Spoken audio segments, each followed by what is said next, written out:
Hello friends, welcome to Priyadarshini food court.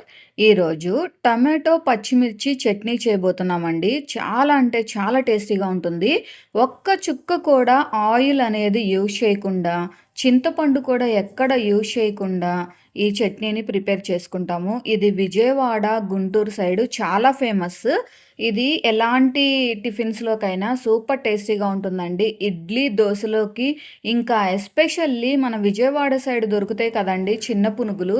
Famous అయిన ఆ చిన్న పునుగుల్లోకి ఈ చట్నీనే సూపర్ టేస్టీగా ఉంటుంది. ఒక్కసారి గాని తిన్నారు అంటే అసలు ఆ టేస్ట్ ఎప్పటికీ మర్చిపోలేరండి. అండ్ హెల్త్‌కి కూడా మంచిది. ఎందుకంటే ఇందులో ఎక్కడ ఆయిల్ కూడా యూజ్ చేయం. పుల్ల పుల్లగా, కారం కారంగా టేస్ట్ అద్దిరిపోతది. ఇప్పుడు ప్రాసెస్ చూద్దాము. ముందుగా బాగా పండిన నాటు టమాటోలని, పచ్చిమిర్చిని ఫ్రెష్ వాటర్‌తో బాగా క్లీన్ చేసి, వాటిని కట్ చేసి ఒక గిన్నెలో వేసుకున్నాము. మీరు తినే కారాన్ని బట్టి పచ్చిమిర్చి అడ్జస్ట్ చేసి తీసుకోండి. ఇప్పుడు ఇందులో తగినంత వాటర్ వేసుకుంటున్నాము.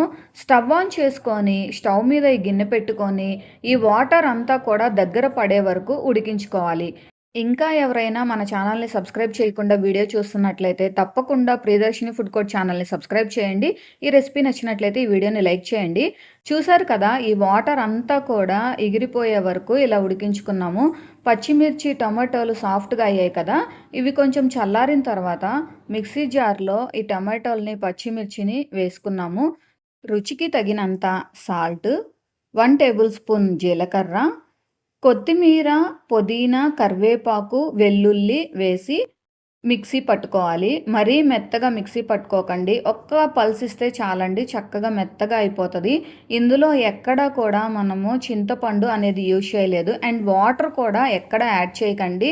ఈ ఉడికిన దానిలో నుంచి, టమాటోలో నుంచి వచ్చిన ఆ వాటరే సరిపోతుంది. అస్సలు వాటర్ వేసుకోవాల్సిన పని లేదు. చూడండి, టేస్టీ టేస్టీ టమాటో పచ్చడి చుక్క ఆయిల్ కూడా యూజ్ చేయకుండా రెడీ అయింది. చాలా క్విక్‌గా కూడా చేసుకోవచ్చు.